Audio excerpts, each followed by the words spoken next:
السلام عليكم، كيفكم صباح؟ شو اخباركم؟ اليوم راح اشوفيكم طريقة عمل القطايف، اللي هي القطايف في منها هالحجم تبع القلي، وفي عنا قطايف صغيرة اللي نسميها نحن قطايف عصافيري، وفي نفس العجينة طبعا هي كلياتها نفس المكونات هاي اللي راح نسويها، بس يختلف انه طريقة الخبز اللي هلا ان شاء الله راح اشوفكم اياها بالتدريج. وفيكن تسووا نفس الوقت سيالات.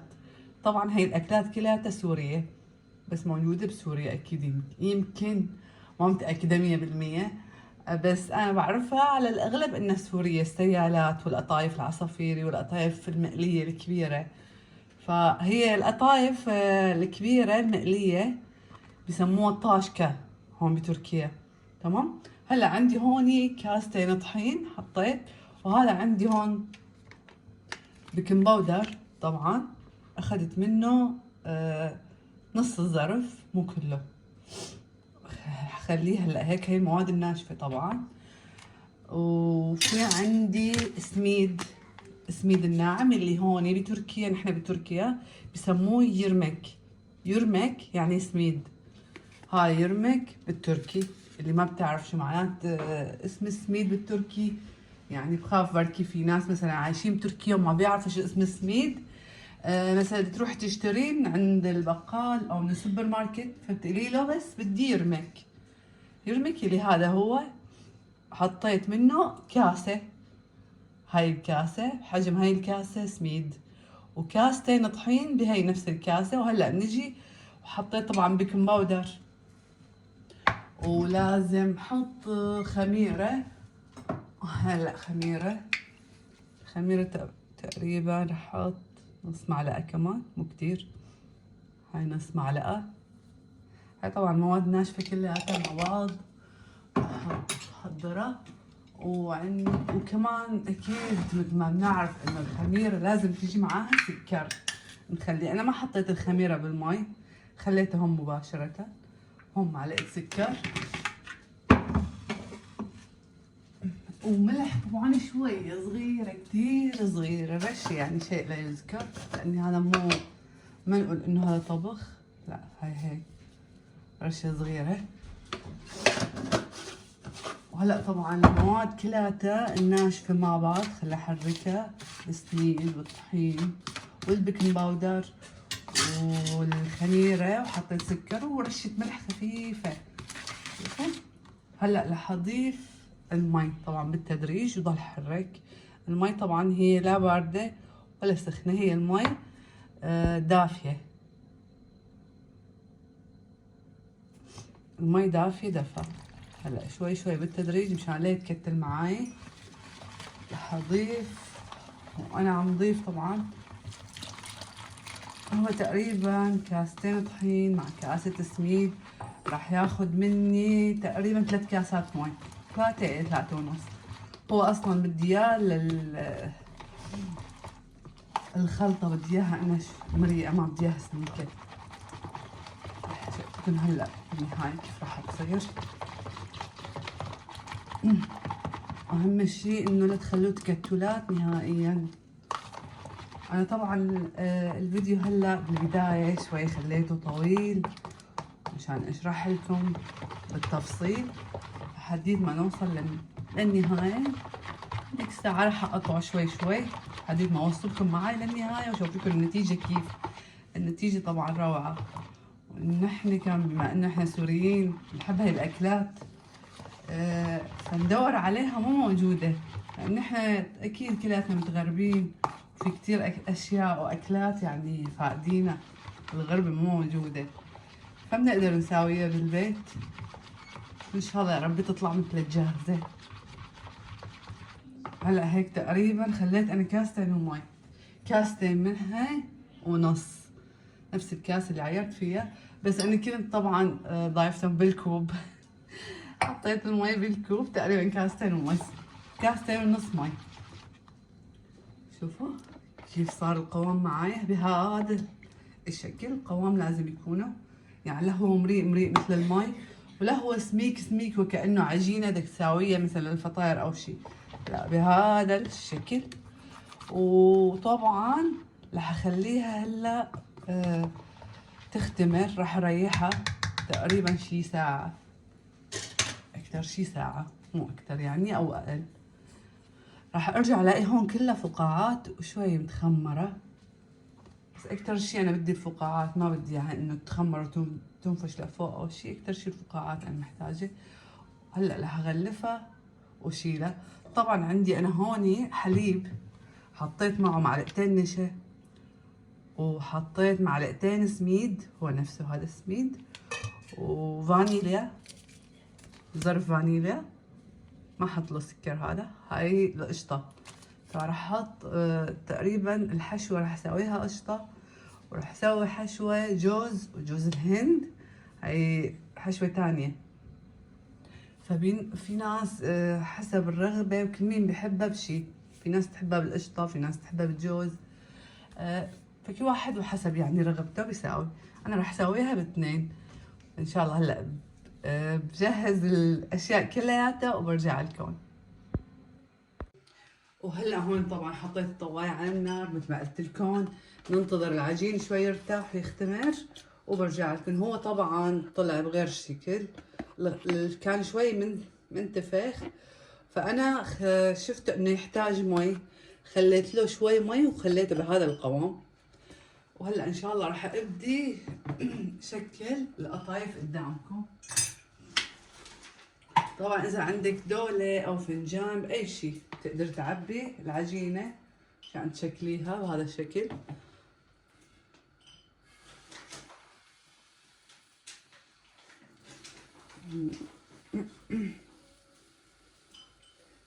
وطبعا بقدر انا اسوي اثنين بقلب طواية، بس ما راح اسوي غير وحدة وحدة.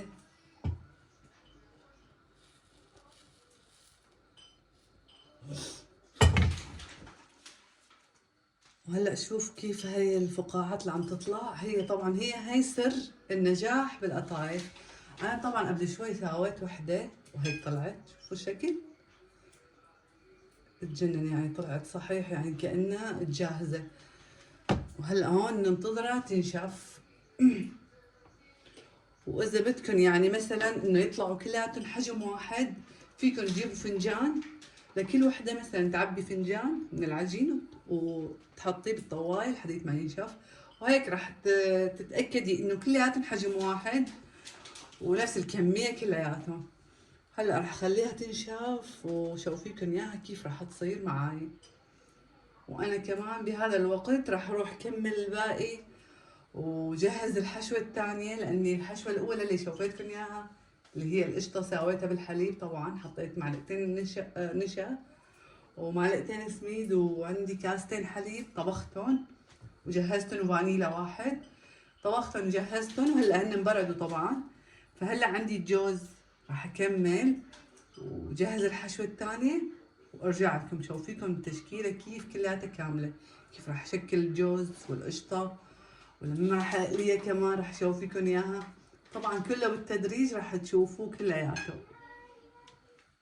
وهلا راح اشوفيكم كيف نشفت من تحت. طبعا النار ما قلت لكم، النار لازم تكون كثير ناصية، يعني انا مسويتها مثل الشمعة. النار اول شي خليت الطواية تسخن تصير درجة حرارتها يعني تقريبا 180، وبعدين صارت سخنة كتير نصيت النار. هلا فيكم تشوفوا يعني بسرعة بتنقبع معانا.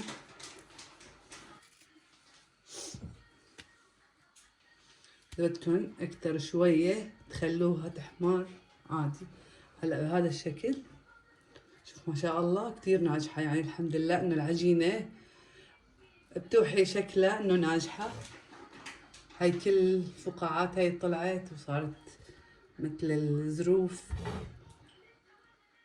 وهذا سر النجاح القطايف. فينا نسوي هذا الحجم وفينا نسوي قطايف عصافير اللي هي اصغر حجم، وفينا نسوي طبعا على قد الطواية اللي هي اسمها سيالات، نفس العجينة بالضبط مثل ما شرحت بالبداية. وهلا هون رح اشوفيكم بالفنجان كيف رح يطلع كلياتهم حجم واحد. طبعا قبل شوي مو بالفنجان كنت عم بشتغل، فنجان شوي ناقص رح خليه يعني انه مثل المعيار. هذا فنجان قهوة عندي خليته بهذا الشكل. ونقدر نحرك الطواية هيك نميلها طبعا شوية مشان لا تطلع معانا سميكة.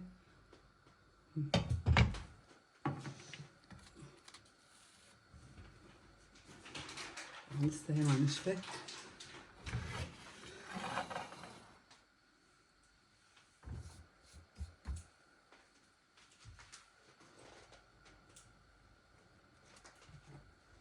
انا بالضبط ما شوفتكم القوام كيف. شوفوا القوام بهذا الشكل لازم يكونه.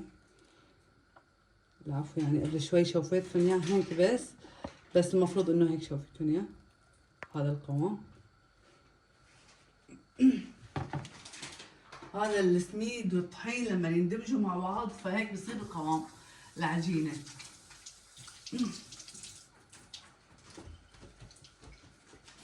وهلا طبعا هون خلصت الكمية كلياتها. شوفوا ما شاء الله شلون شكلها، كلياتها تقريبا نفس الحجم ونفس الشكل. ان شاء الله يا رب تجربوها وتعطوني رأيكم.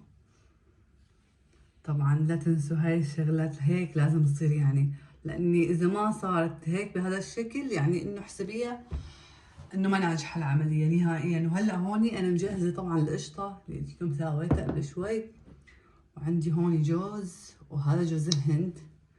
هلا راح ابدي شكله، راح اشوفكم بالتدريج كيف راح ابدي شكله.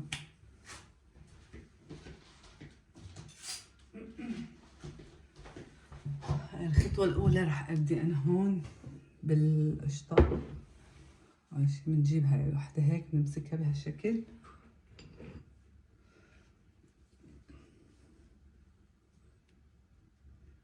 طبعا هي القشطة ما لازم تجي على الأطراف نهائيا، ولازم تكون بشكل إنه ما تطلع منه.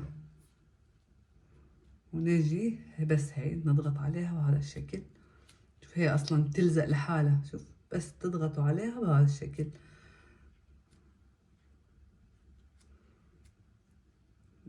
هالشكل هاد نضغط عليها.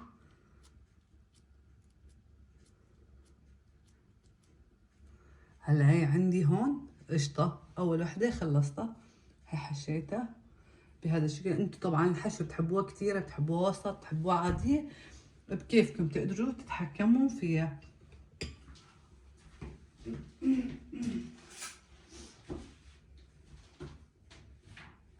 وهلا كمان راح احشي وحدة بالجوز، جوز الهند. طبعا ما حاطط لا سكر ولا اي شيء. اللي بحب القرفة اللي هو دارسين نفسه القرفة تقدروا كمان تحطوا شوية، كمان بيطلع طيب كتير. وانا طبعا القطر ما حكيت على القطر انا طبعا جهزته اثناء ما كنت انا هون عم سوي العجينة وبخبزها وهيك شي يعني. جهزته وهلا هو جاهز القطر. خليته يبرد على ما اخلص تشكيل وتسكير العجينة، وبعدين رح ابلش اقليها بالزيت. بيكون القطر برد لاني لازم يكون القطر بارد. هلا هون رح احط بهالشكل هذا حشوة الجوز والجوز الهند. طبعا الجوز يطلع كتير كتير طيب. انا بحب الجوز باي شي. هاي طبعا الجوز شوفوا اكيد ما راح يضل منفذ انه يطلع ولا حبة. وهالشكل هاد شوفوا هالشكل هذا تسكرت معاي. ما حط له طبعا لا زيت ولا حطيت له مي ولا طحين ولا اي شي، يعني انه مشان تلزق او تسكر معاي لا، ما خليت له شي.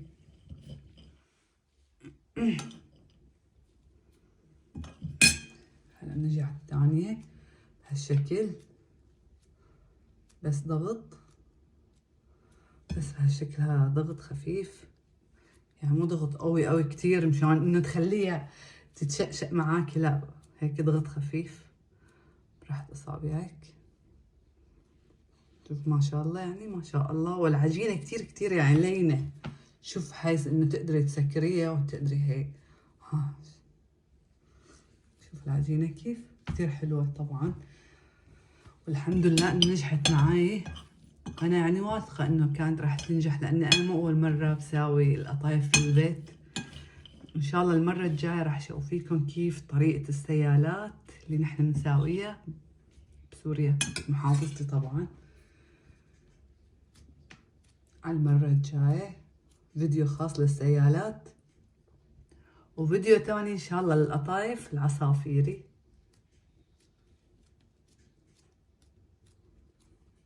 بهالشكل. هلا ان شاء الله بكمل الباقي وبرجع لكم.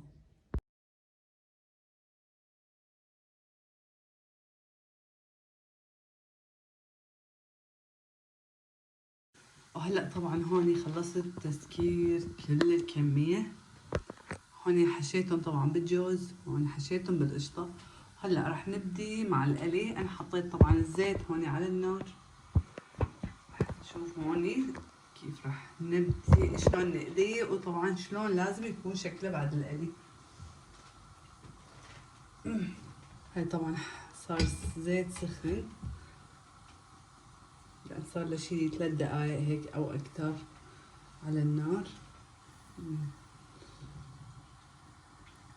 نشوف الزيت. اوكي زيت كويس.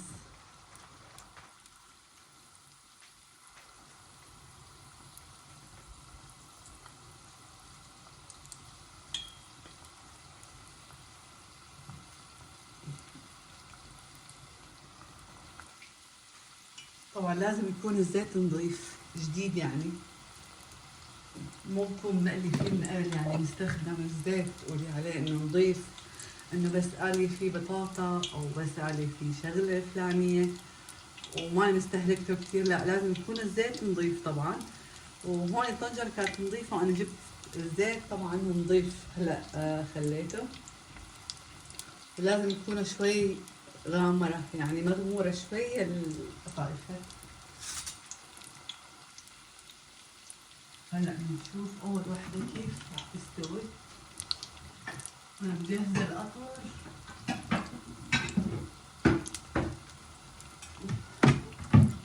انا طبعا مجهزه القطر. انا عطرته شوي يبرد. انا ما مجهزه. شوف نبدي نقلب. طبعا هذا الوش، اول وش استوى، وهذا الثاني. انا عم بشوف النار انه قويه شوي عليهم، وهو الغاز عندي هو بعرف فيه خلل. فهلا نوصته شويه للغاز.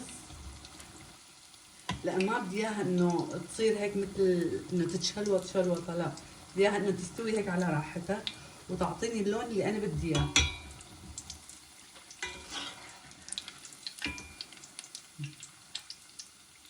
طبعا هاي اول وحده خلصت.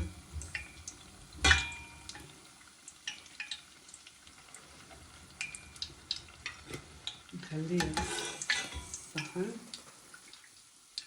شوفوا يعني حتى اثناء القلي ما شاء الله، يعني ما فتحت ولا اي شيء. شوف هذا شكله وانا عم بقليها. هلا ان شاء الله خلص الكميه كلياتها وارجع لكم. وهلا طبعا هون بيكون وصلنا للنهايه. شوفوا النهايه كيف شكلها، الشكل والريحه والطعم والقرمشه اللي صارت فيهم تجنن. جربوها واعطوني رايكم. هلا بما انه جاي رمضان، وبرمضان يعني بنحب كثير الحلويات، والجسم اصلا هو بيطلب حلويات، يعني شي حلو، فنقدر نساويه برمضان ورا الفطور. والف صحة وعافية، وما تنسونا بالاشتراك واللايك، وان شاء الله يا ربي تجربوه تعجبكم.